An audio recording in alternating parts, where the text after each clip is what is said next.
Появляется из России город Екатеринбург, Джафар Нурлиев.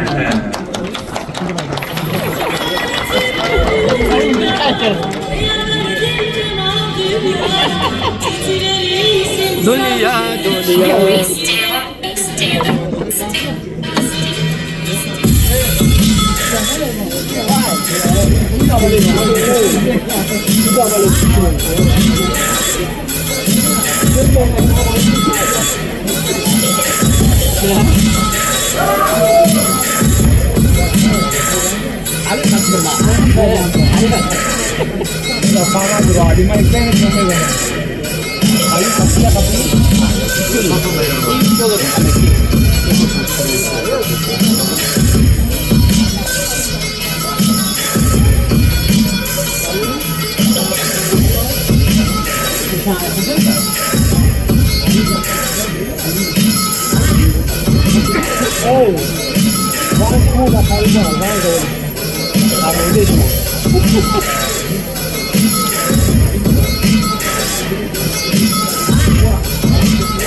Уважаемые дамы и господа, я так представляю вам первую пару бойцов турнира RCC Intro. В синем углу боец из Таджикистана, город Душанбе. Ему 20 лет, рост 170 сантиметров, вес 57 килограммов, 160 граммов, профрекорд 4 боя, 3 победы, 1 поражение. Представляет бойцовский клуб Айкон Манас Мехмод Давлатов.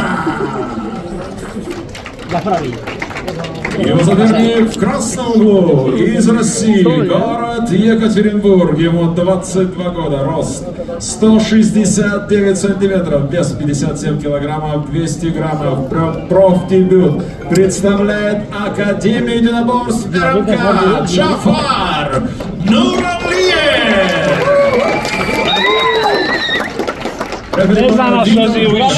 Джафарчик бьется.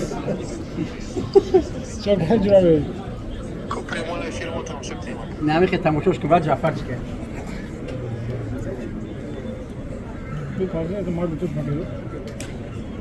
السلام علیکم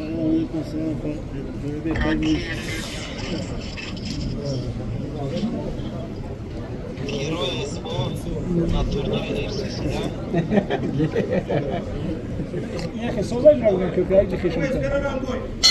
Вам ходит прямой эфир там. Что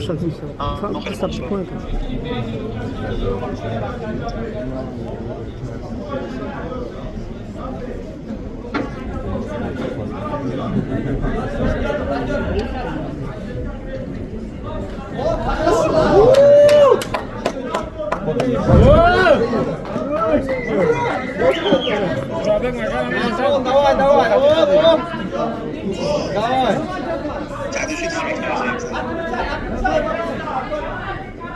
Не торопись, не торопись.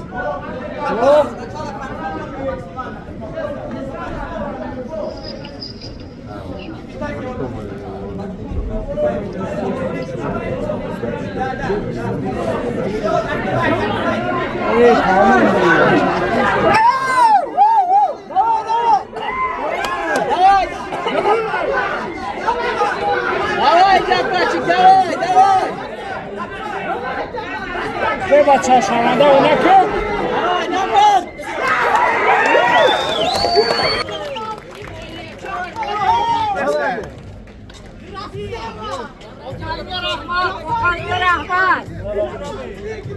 O Cafarçık Tayyip Patron Baletçiki iz Uzbekistan'a.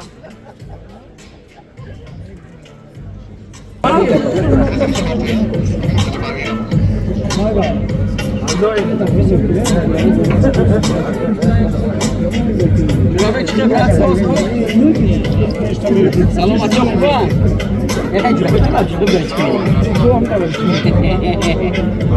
Salom Atiochba.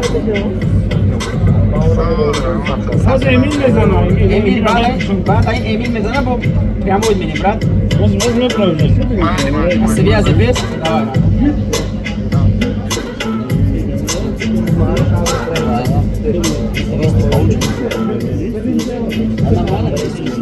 Дамы и господа, рефери остановил поединок на первой минуте 7 секунды первого раунда. Победу техническим нокаутом одержал Джафар Нурмир!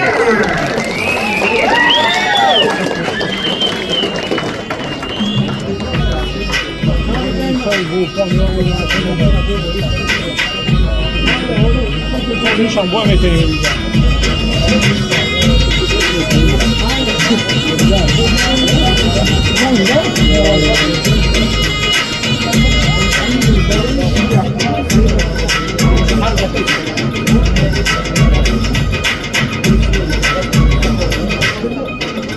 Молодец, контроль барик, чекара,